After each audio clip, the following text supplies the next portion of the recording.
자, 오늘 리뷰할 작품은 바로 달링 인 더 프랑키스입니다. 다음 영상은 클라나드 리뷰 아닌가요? 네, 그러려고 했는데 요즘 또 제로투 댄스라고 핫한 열풍도 불고 있고 제가 언젠가는 할 예정인 작품이기도 했어서 약간 늦은 감이 있지만 코인을 좀 타볼까 급하게 노선 변경을 했습니다. 그런데 저를 알고 있으면서 동시에 이 작품을 모르시는 분은 문득 이런 생각이 드실 겁니다. 오래군이 옛날 작품을 다루는 경우는 딱 두 가지뿐인데. 네, 제가 옛날 작품을 다루는 경우는 작품 속에 깊은 이야기가 담겨져 있는 Y 시리즈나 저의 채널의 아이덴티티이자 제 영상의 주요 컨텐츠 오이걸의 경우죠. 그리고 이 작품을 알고 계신 분들은 이미 알고 계시죠? 댄스와 제로투라는 캐릭터를 통해 인기몰이를 하고 있으나 정작 작품의 스토리는 우주로 가버린 그 작품. 11년차 오타쿠가 굳이 끝까지 보고서 알려주는 망작 오레곤의 이건 걸로 통칭 오이걸의 그 14번째 작품 달링 인 더 프랑키스 리뷰 시작하도록 하겠습니다. 인트로 컴온!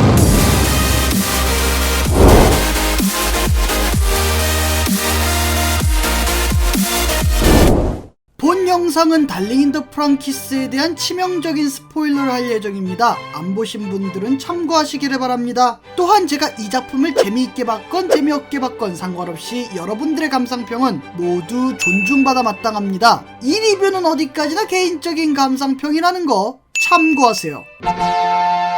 작품의 기본 골자는 이렇습니다. 마그마 에너지를 통해 불로불사를 얻게 된 인류에게 갑작스레 공격해온 인류의 적 규룡, 그 규룡에 대항하기 위해 만들어진 로봇 프랑키스. 이런 프랑키스는 남녀가 짝을 이루어야만 조종이 가능한데요. 주인공 히로는 특이 체질로 인해 이 프랑키스를 조종하지 못하는데 그러던 중 갑자기 나타난 한 소녀 제로투. 왠지 당장이라도 춤을 추실 것 같은 이 소녀는 사실 같이 타는 상대를 3번 이상 태울 경우 죽게 만드는 히로와는 또 다른 의미로 특이 체질 어찌저찌 해서 이 둘이 같이 힘을 이루어 싸워나간다는 내용입니다. 우선 이 세계관의 설정만 보자면 당장 떠오르는 건 역시 영화 퍼시픽님인데요. 영화 퍼시픽님도 이런 식으로 2명 이상의 파트너가 기체를 움직일 수 있는데 차이점이라고 한다면 역시 이들의 자세라고 볼 수 있죠.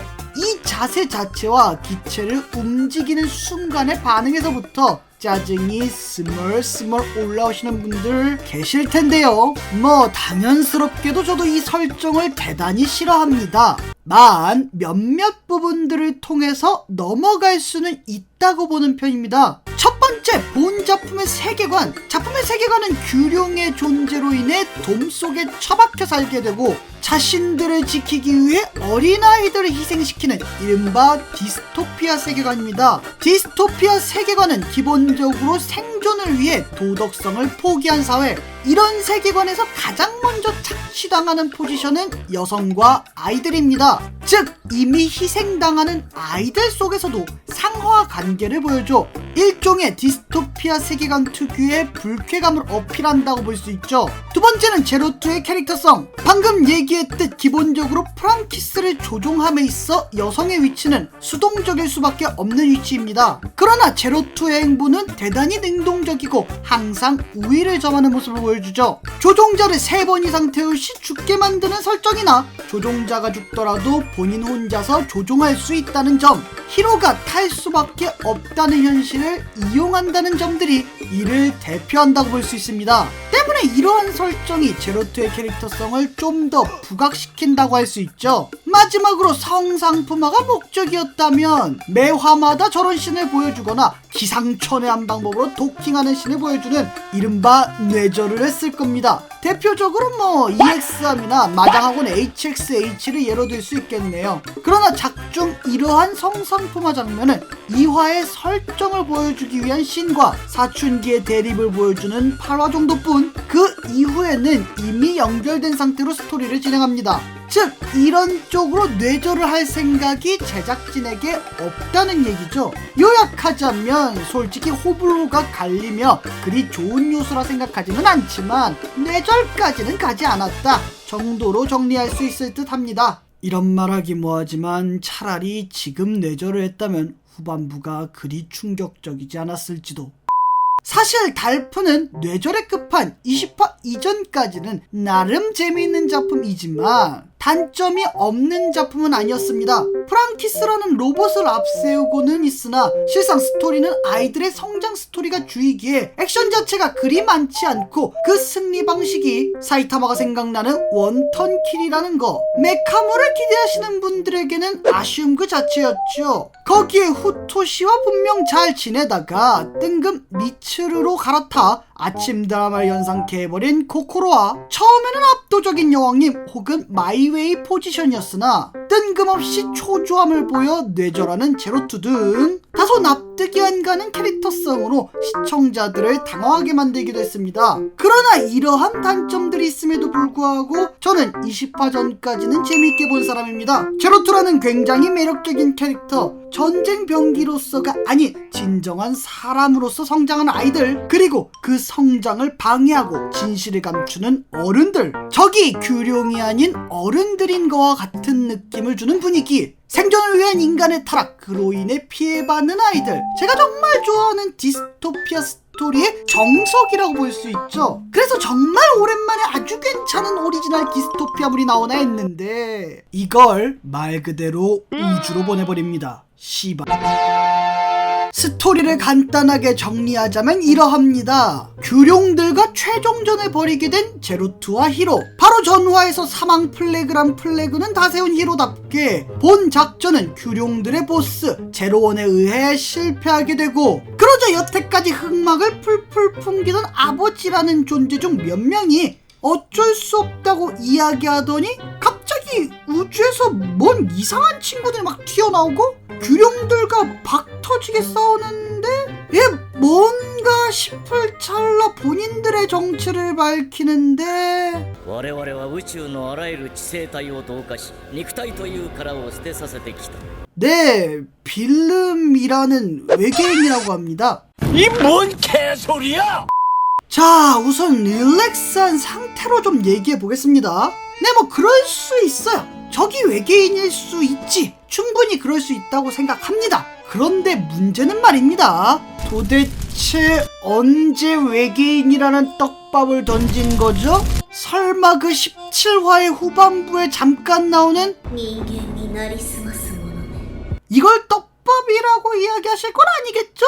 아니 지금 장난합니까? 스토리를 진행하는 내내 규룡 vs 어른들 vs 13부대의 구도, 어른들의 이기심과 아이들의 성장만을 다루다가 이렇게 뜬금없이 외계인의 우주전쟁이라니, 도대체 앞선 스토리와는 무슨 관계입니까? 뭐 아이들의 성장의 끝은 우주다, 자 우주로 떠납시다, 뭐 그런 겁니까? 토이스토리 버즈라이트이어야? 거기다가 이 외계인의 등장을 통해서 작품이 가지고 있던 주제도 다 망가져버립니다. 이기심으로 인한 어른들의 타락, 그로 인해 피해를 받은 아이들, 이렇게 타락한 인간은 과연 정말 인간이라고 볼 수 있는가 등 이러한 해석들 전부 따라 그래 해버린 거죠. 왜냐? 얘들은 애초에 외계인이거든. 외계인이 무슨 타락이네 뭐네 그런 게 어딨습니까? 원래부터 그럴라고 온 새끼들인데 그냥 원래부터 쓰레기였던 거요. 그렇다면 일반 어른들은 그냥 피해자였던 거죠. 외계인들한테 속아서 휘둘린 피해자요. 도대체 중간에 어른들의 이기심을 보여주는 에피소드, 이들이 인간이 아닌 것 같은 에피소드는 왜 넣은 겁니까? 아니 도대체 누구 대가리에서 나온 거냐고요? 자, 그럼 20화에서 이렇게 조져놨으니 앞으로는 어떨까요? 뭘 어떻겠습니까? 말 그대로 곱창났죠 뭐. 21화에서는 뭐 나름 수습하려고 스피드웨건 불러다가 설정만 나불나불나불나불 거리다가 끝나버리고, 22화에서는 살아남은 사람들 생존 이야기 플러스 코코로의 아이 미츠루예요.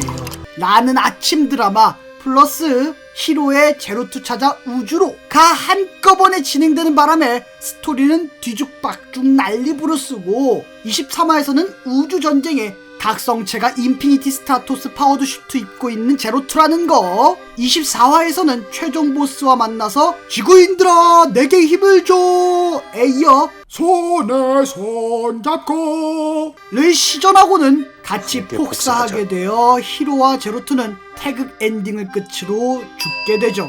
뭐 이후 먼 미래의 환생에서 만나는 떡밥을 보여주기는 하는데 더 얘기할 필요가 있을까요? 말 그대로 용두삼이, 아니 뱀꼬리도 사치예요. 지렁이야 지렁이. 아니 근데 슈발 뭐만 하면 미래 엔딩이야. 모든 망작의 기준 이 세계 스마트폰, 그 위대한 작품의 경의를 표해 정한 기준 ISP 이세카이 스마트폰 3점이었던 그 작품의 점수를 기반으로 달링 인 더 프랑키스에 대한 제 점수는 1 ISP입니다. 분명 달링 인 더 프랑키스는 매력적인 캐릭터에 꽤나 괜찮은 스토리로 빌드업을 잘했었던 작품입니다. 즉 엔딩만 깔끔했다면 최소 수작을 했을 작품이라는 거죠. 실제 코믹스의 경우는 다른 식으로 엔딩을 내어 나름 깔끔한 엔딩을 보여줬습니다. 그러나 애니는 일부러 작품을 망치려고 한 게 아닌가 라는 의심이 들 정도로 엔딩을 죽 써버렸죠. 뭐 사실 이게 메카물의 오마주다, 15화까지만 전개를 정해놓고 나머지는 흐름대로 갈 것이다 등등 별의별 얘기가 있습니다만 솔직히 그런 거 하나도 중요하지 않죠. 우주 엔딩, 태극 엔딩, 그리고 히오스 엔딩이라는 결과물만이 중요할 뿐.